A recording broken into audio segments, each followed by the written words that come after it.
Bonjour à tous et bienvenue dans Smart Patrimoine. Smart Patrimoine, l'émission qui vous accompagne dans la gestion de vos finances personnelles et qui décrypte également avec vous les actualités et les enjeux du secteur de la gestion de patrimoine. Une émission que vous pouvez retrouver tous les jours sur Bismart. Et au sommaire de cette édition, nous commencerons tout d'abord avec l'art à la une, le rendez-vous dédié aux actualités du monde de l'art. Un rendez-vous proposé par Sybille Aoudjan, journaliste spécialisée sur les questions d'art au sein de la rédaction de Bismart.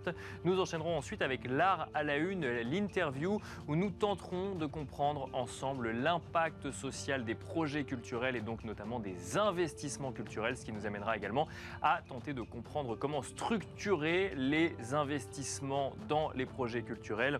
Donc une interview qui sera réalisée avec Adriano Piccinatti di Torcello, Global Art and Finance coordinateur chez Deloitte. Et puis enfin, dans la troisième partie de Smart Patrimoine, dans Enjeux Patrimoine, nous tenterons de comprendre ensemble ce qu'est un contrat de capitalisation, quelles sont ses différences avec un contrat d'assurance vie et donc quand utiliser un contrat de capitalisation. Nous aurons le plaisir de recevoir en troisième partie d'émission Guillaume Serrault, président de Alikis Conseil, pour en parler. À tout de suite dans Smart Patrimoine.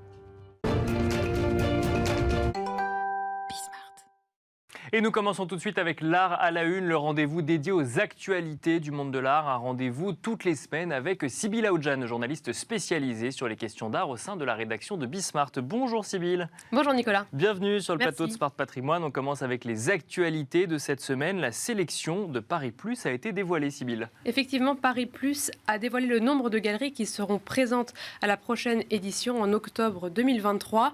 On retrouve 154 galeries, donc c'est plus ou moins le même nombre que l'année dernière. En revanche, la répartition au sein des galeries de la foire est différente. Dans le secteur principal, il y aura un petit peu moins de galeries qui seront présentes. On retiendra notamment l'absence de la galerie Mariam Ibrahim et aussi de la galerie Andrei Shipchenko. Tandis qu'il y aura aussi 7 nouveaux noms qui n'auront jamais fait cette Paris Plus jusqu'à présent. Par exemple, Bortolami à New York, Lando Fine Art, galerie de Montréal ou Richard Nagy, galerie de Londres. Il y aura cependant plus de galeries dans le secteur des galeries émergentes. On retrouvera par exemple la galerie parisienne Parliament qui présentera des sculptures en céramique de Charlotte Duhallet et la galerie parisienne Sans Titre avec des œuvres de l'artiste amérindienne Sequoia Scavulo. On note aussi une transition de 4 galeries qui étaient l'année dernière dans le secteur émergent et qui vont venir cette année dans le secteur des grandes galeries. Et la liste est donc courte de 4 galeries. Antenna Space de Shanghai, Galerie Anne Barraud de Paris, Carlos Ishikawa de Londres et Édouard Montassu à Paris. En tout, ce sont 33 pays qui seront représentés. Et pour rappel, Paris Plus se déroulera du 20 octobre au 22 octobre 2023 pour les dates du grand public. On continue avec les actualités dans le monde de l'art cette semaine. Sybille, la collection Jean Chatelus entre au Centre Pompidou. Oui, c'est plus de 400 œuvres qui rejoignent les collections du Centre Pompidou. Jean Chatelus est décédé en 2021, à l'âge de 82 ans. Il était agrégé d'histoire, maître de conférences à la Sorbonne, auteur de Peindre à Paris au XVIIIe siècle, édition Jacqueline Chambon, et surtout grand collectionneur. Il a réalisé une collection qui était initialement orientée vers les œuvres primitives et surréalistes, mais après, petit à petit, il s'est tourné vers l'art plus contemporain. Il n'avait pas de descendance, donc il a décidé de léguer l'essentiel de ses collections à la Fondation Antoine de Galbert, qui était un collectionneur et ami. C'est ainsi que la Fondation réalise cette donation au musée Pompidou. Et alors, est-ce que vous savez, Sybille, quelles sont les œuvres que l'on pourra découvrir au Centre Pompidou ? Oui, le Centre Pompidou possède déjà certains artistes qui sont présents dans cette collection de Jean Chatelus, comme des œuvres de Boltanski, de Yayoi Kusama ou encore Robert Morris. En revanche, d'autres artistes comme Rachel Harrison ou Anna Solal vont enrichir les collections du musée. Une exposition sera ouverte au grand public en 2024 et puis elle sera aussi accompagnée d'un catalogue et d'un film réalisé pour accompagner l'événement. Toujours dans les actualités donc, du monde de l'art cette semaine et plus particulièrement des maisons de vente aux enchères. Sybille, une institution demande la suspension d'une vente aux enchères. Oui, c'est une des plus grosses ventes de bijoux privés qui pourrait être suspendue dans les prochaines dates. Christie's organise cette vente de bijoux de plusieurs jours cette semaine. La vente de bijoux d'Heidi Horton, qui est une milliardaire autrichienne, avec une estimation à la prévente de 150 millions de dollars. C'est bien sûr une collection qui marquera l'histoire de vente vente de bijoux de Christie's. On retrouve toutes sortes de bijoux et de pierres précieuses, Bulgari, Cartier, Van Cleef & Arpels, etc. Et ce sont 400 bijoux qui seront présentés lors de cette vente à Genève qui a lieu dans ces prochains jours, mais aussi la seconde partie aura lieu en novembre prochain. Alors, expliquez-nous, Sybille, pourquoi une demande de suspension a été faite? Alors, c'est le CRIF, qui est le Conseil représentatif des institutions juives de France, qui demande la suspension de la vente aux enchères. Le CRIF précise dans un communiqué, Heidi Horten est la veuve de Helmut Horten, ancien nazi, dont la fortune est initialement issue de l'arianisation de biens et entreprises juives en Allemagne à partir de 1936. Alors, le fruit de ces enchères doit revenir à la fondation Heidi Horten, active dans des domaines respectables selon encore les thèmes du CRIF, mais refusant de réaliser le moindre travail autour de la mémoire de la Shoah, ajoute le Conseil. Alors pour l'instant, Christie's n'a pas réagi et les premières ventes auront bien lieu.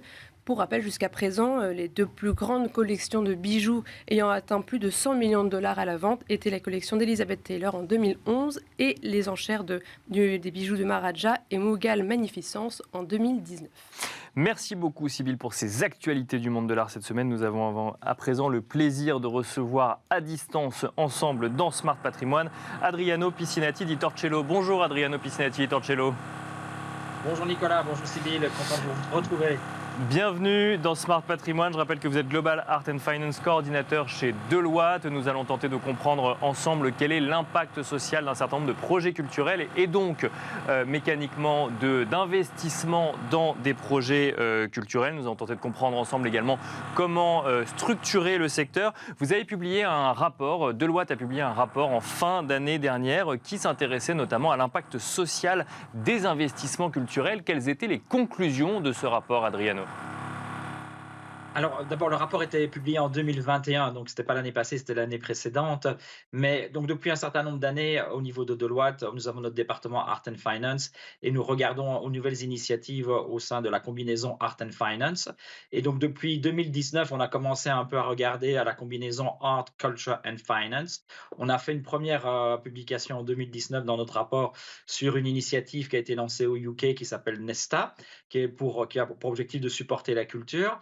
En 2020, lors de notre conférence Art et Finance, on a eu un premier panel sur le sujet. Et puis en 2021, on a vraiment dédié une section complète parce qu'on pense qu'effectivement, dans la réflexion Art and Finance, toucher à tout ce qui touche à social impact investment et culture faisait beaucoup de sens. Maintenant, soyons tout à fait honnêtes, on a ouvert une porte.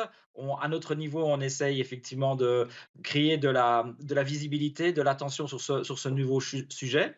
En termes de développement, ce qui est vraiment, je pense, très intéressant, c'est surtout le fait que notre dernière conférence qui a eu lieu en 2022 au Vatican, on a mis en avant toute cette réflexion social impact investment et culture, et on a pu présenter notamment, grâce à Deloitte Italie, une nouvelle méthodologie pour mesurer donc l'impact des projets culturels, et donc de là faciliter éventuellement son investissement. Mais l'impact autour des projets culturels, en quoi ça se différencie? Ou alors est-ce qu'il y a d'autres structures qu'il faudrait mettre en avant par rapport aux fondations, aux œuvres de mécénat qui existent déjà aujourd'hui? Alors ça, c'est une question qui est très large. En fait, ce qu'on constate, c'est que la culture et les entreprises culturelles ou créatives représentent plus ou moins, et ce sont des chiffres de l'UNESCO, 3% du GDP, ça représente plus ou moins 6% de l'emploi. Et un des vrais soucis pour soutenir en fait ces initiatives, c'est le problème de financement. Et donc, ce qu'on constate, c'est qu'effectivement, tout ce qui est philanthropie, tout ce qui est fondation, sont bien sûr très utiles, mais pas suffisants pour supporter la croissance de ce secteur culture et économie culturelle ou d'industrie créative, qui a été reconnu, et ne l'oublions pas, c'est seulement en 2021 que les ministres de la culture du G20 ont enfin mis à l'agenda du G20 la culture comme étant un moteur pour la reprise économique. Et il y a une reconnaissance, notamment au niveau de l'OCDE, de développer des nouveaux process et des nouveaux mécanismes de financement pour la culture et pour les industries créatives. C'est pour ça qu'effectivement, tout ce qui est fondation, philanthropie, c'est très intéressant, mais non suffisant. Qu'est-ce qui manque à ce secteur pour se développer aujourd'hui? Alors, Oui, alors je pense qu'il y a différentes choses, hein. Je ne vais pas être exhaustif, hein, sur le sujet, mais d'abord il y a voilà, une question de leadership, de compréhension de ce secteur, de ce qu'il apporte à la société, de comment éventuellement le supporter. À ce titre-là, bon, je pense que c'est aussi intéressant de voir qu'au niveau de la communauté européenne, il y a eu une initiative qui s'appelle le Cultural and Creative Sector Guarantee Facility Fund. Donc c'est une initiative de la Banque européenne d'investissement et du Fonds européen d'investissement qui a pour objectif d'éduquer d'une part les banquiers sur les industries créatives et également de garantir certains prêts qui seraient faits à cette industrie. Donc ça, c'est déjà une première initiative intéressante pour aller dans la bonne direction.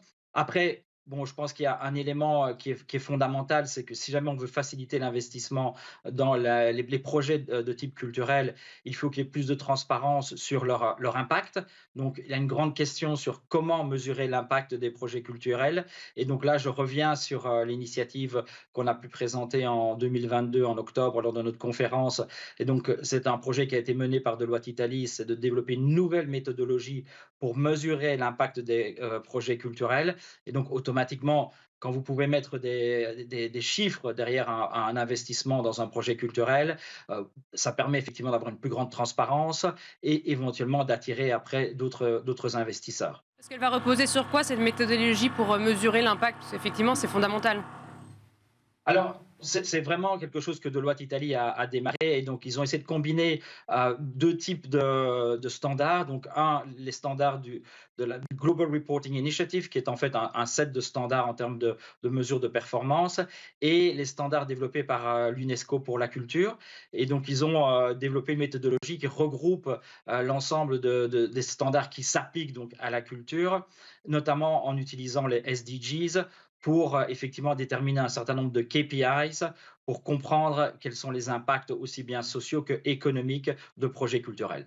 Est-ce qu'on a déjà un retour d'expérience sur sur un investissement culturel qui aurait déjà été réalisé? Oui, oui, alors tout à fait. Ce qui est intéressant, et encore une fois, je vais reprendre deux case studies de Deloitte Italie.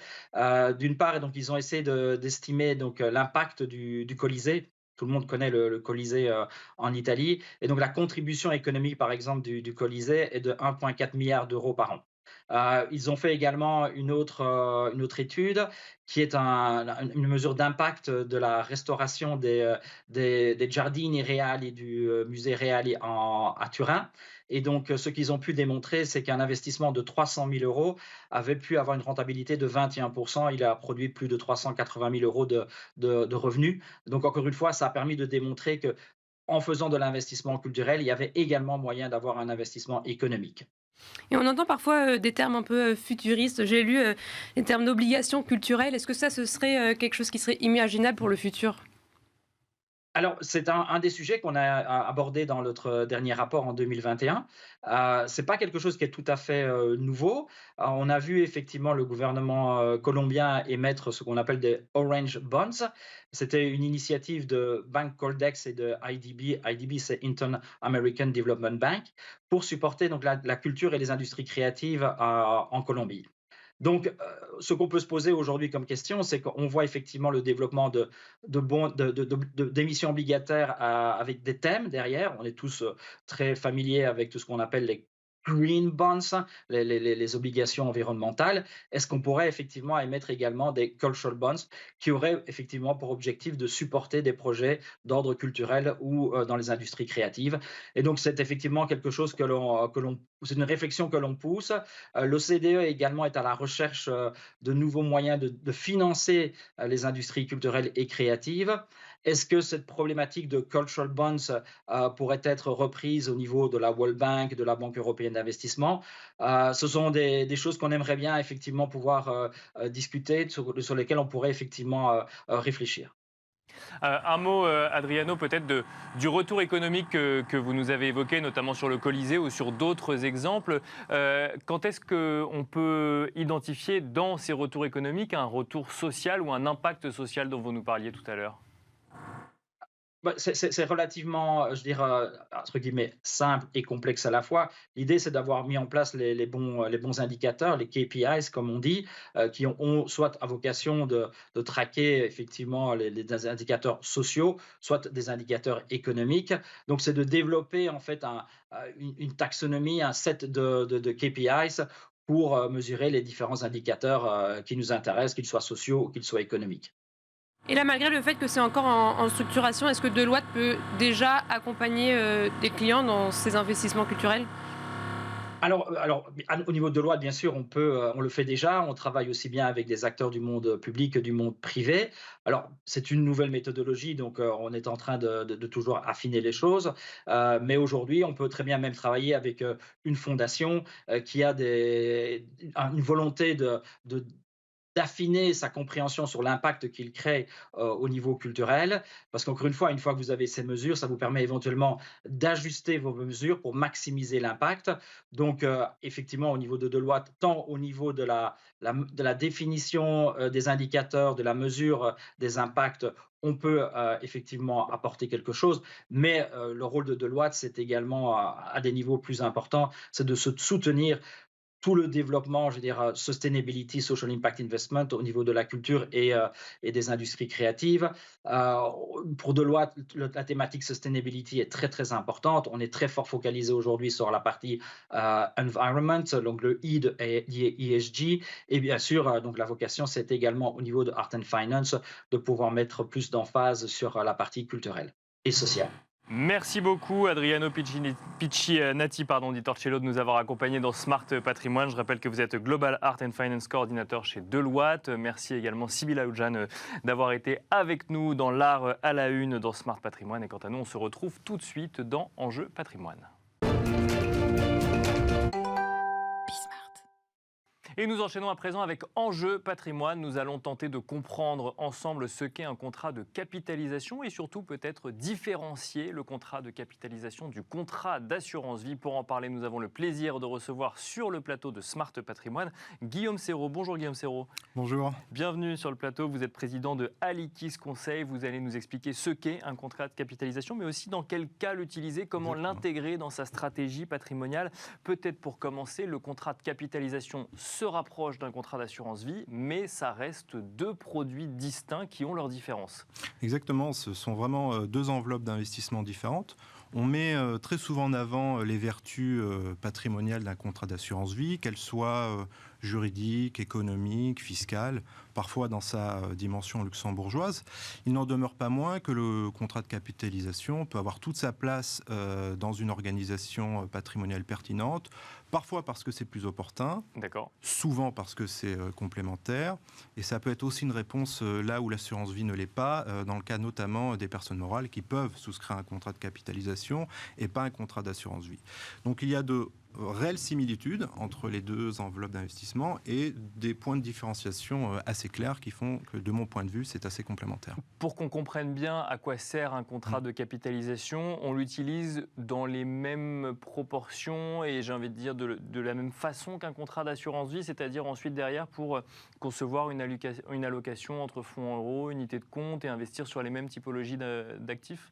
Exactement. En fait, un contrat de capitalisation a, parmi les similitudes dont on parle, et vous l'avez relevé, c'est l'univers d'investissement. L'univers d'investissement est strictement identique entre un contrat de capitalisation et un contrat d'assurance vie. D'ailleurs, au niveau des compagnies d'assurance, souvent on a les deux contrats en version vie et en version capi. D'accord. On va avoir accès à toute une multitude effectivement de sous-jacents en investissement, des plus sécuritaires, type fonds euros, fonds monétaires, aux plus dynamiques, des unités de compte actions, des titres vifs.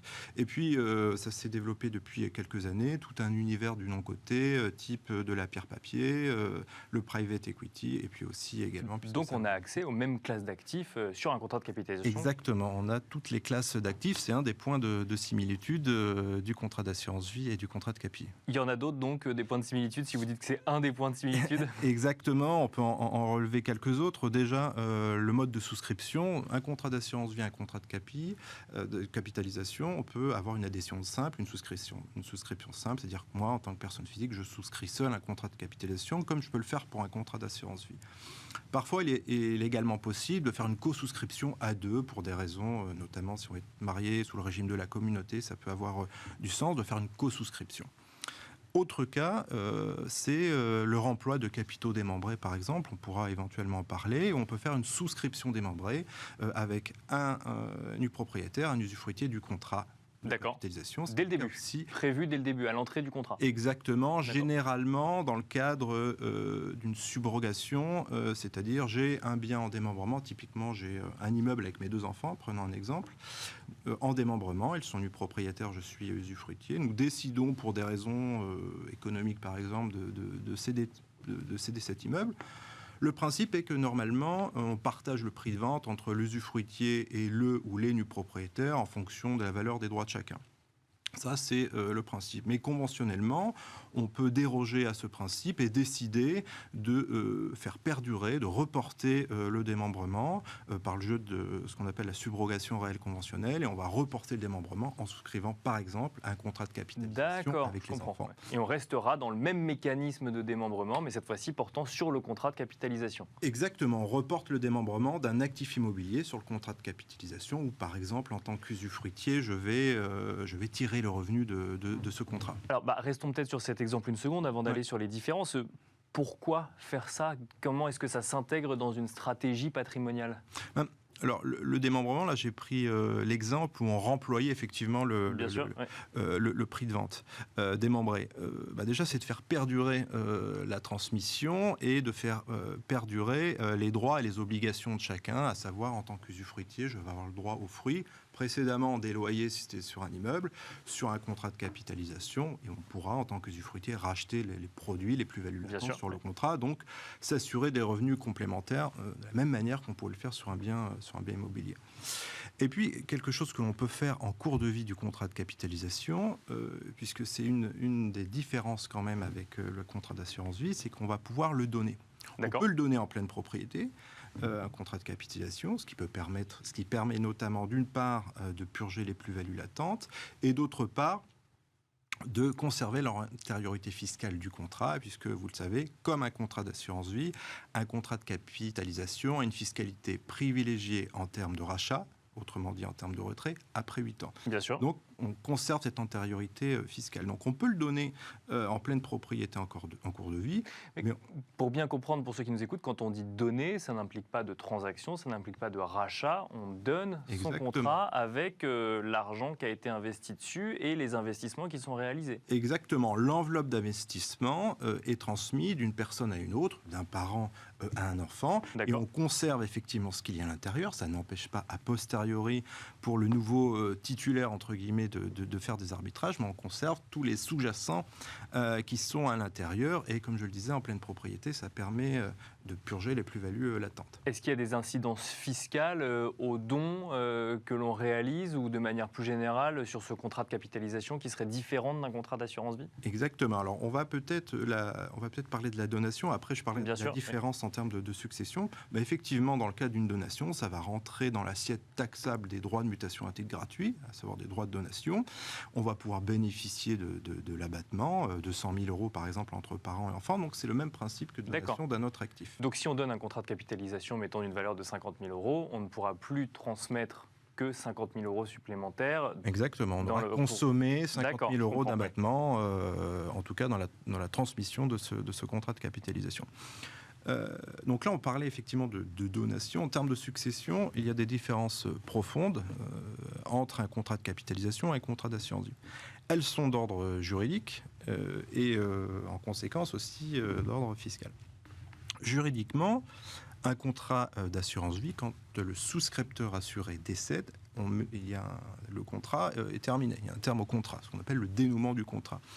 Qu'est-ce qui se passe? En fait, les capitaux d'essai vont être transmis aux bénéficiaires qui auront été désignés par le souscripteur assuré, avec, le cas échéant, le bénéfice de la fiscalité de l'assurance vie en cas de décès de l'assuré, qui est très avantageuse avant 70 ans, et qu'il aussi met un peu moins, voire beaucoup moins, après 70 ans. Et avec un traitement fiscal en dehors de la succession effective de la personne. Exactement. On est, de toute façon, le principe, c'est que les capitaux d'essai d'un contrat d'assurance vie sont hors succession. Ça, c'est vraiment d'un point de vue juridique et d'un point de vue fiscal. On va pouvoir bénéficier, en tout cas pour les primes versées avant 70 ans, d'un abattement de 152 500 € et d'une taxation des 700 premiers euros taxables à 20% au-delà de 31,25. Et ce que je vous dis, c'est par bénéficiaire. D'accord ? Donc on multiplie potentiellement les abattements. Ça, c'est l'assurance vie. Exactement. Dans le cas d'un contrat de capitalisation, il n'y a pas de dénouement du contrat. C'est-à-dire qu'en cas de décès, de la même manière que pour une donation, le contrat est transmis aux héritiers, effectivement, qui vont récupérer l'enveloppe d'investissement avec une purge, je l'ai dit, de la plus-value latente, une conservation de l'antériorité fiscale, et aussi, on n'y pense peut-être pas souvent, c'est qu'à l'intérieur d'un contrat d'assurance vie ou de capitalisation, il peut y avoir des sous-jacents, type private equity, type des fonds datés, des produits structurés qui ne sont peut-être pas arrivés à l'échéance. Bien sûr, et ça des investissements long terme qu'on voudrait conserver en tant qu'investissement long terme. Autant l'assurance vie en cas d'essai, on coupe la ligne. Alors théoriquement, on pourrait transmettre les titres dans le cadre de l'assurance vie aux bénéficiaires. Dans la réalité, c'est beaucoup plus complexe auprès des assurances, alors que dans un contrat de capitalisation, on ne coupe pas, on ne met pas fin aux sous-jacents, et donc on continue la vie des contrats avec des sous-jacents qui ont une durée un peu plus longue, ça a plus de sens. Deux sujets encore que j'aimerais traiter dans le temps limité qui nous est imparti. Comment est-ce que je crée une stratégie patrimoniale avec un contrat d'assurance vie et un contrat de capitalisation ? Est-ce que je dois choisir entre l'un et l'autre, ou au contraire, je peux concevoir une stratégie avec les deux ? Non, il n'y a pas forcément besoin de choisir l'un ou l'autre. Ça peut être vraiment l'un et l'autre. Ça va dépendre des cas en termes de stratégie. On va pouvoir, par exemple, prenons un exemple. J'ai aujourd'hui 1 million d'euros, je souhaite transmettre ces capitaux à mes 2 enfants, je souhaite aussi en tirer des revenus. Je peux assez usuellement utiliser un contrat d'assurance vie où je les désigne comme bénéficiaires, je procède à des rachats tous les mois, tous les trimestres pour satisfaire à mes besoins de revenus. Je peux aussi, avec la même stratégie, cette même volonté de bénéficier de revenus et de transmettre, souscrire un contrat d'assurance vie à hauteur de 600 000 € où je vais les désigner comme bénéficiaires et souscrire 2 contrats de capitalisation, par exemple, pour lesquels je vais donner la nue propriété. Si, dans mon exemple, j'ai 60 ans, je vais réduire le coût de la transmission d'à peu près 60%. Donc, encore une fois, il n'y a pas du tout de martingale. Ça va dépendre effectivement de la situation patrimoniale de l'épargnant. Ça va dépendre effectivement de ses objectifs, mais ils peuvent être tout à fait complémentaires, aussi dans une optique de transmission comme dans une optique de revenu. Dans une optique de préparation de sa retraite, il y a un choix à faire entre les deux, ou pareil, les deux restent complémentaires ? Non, les deux restent complémentaires puisque on va pouvoir bénéficier d'une fiscalité en termes de retrait particulièrement pertinente après 8 ans. Après, l'ajustement se fera essentiellement en termes de transmission et là, ça va vraiment dépendre des cas, quoi. Merci beaucoup Guillaume Serrault d'être venu sur le plateau de Smart Patrimoine. Je rappelle que vous êtes président de Alikis Conseil. Merci beaucoup. Merci Jean-Marc. Nous n'aurons pas eu le temps de parler du côté personne morale dédiée au contrat de capitalisation qui peut, j'imagine, servir notamment pour la trésorerie d'entreprise. Vous reviendrez nous en parler du coup sur le plateau de Smart Patrimoine. Avec plaisir. Merci beaucoup, merci à vous de nous avoir suivis. On se retrouve très vite sur Bismart. Merci.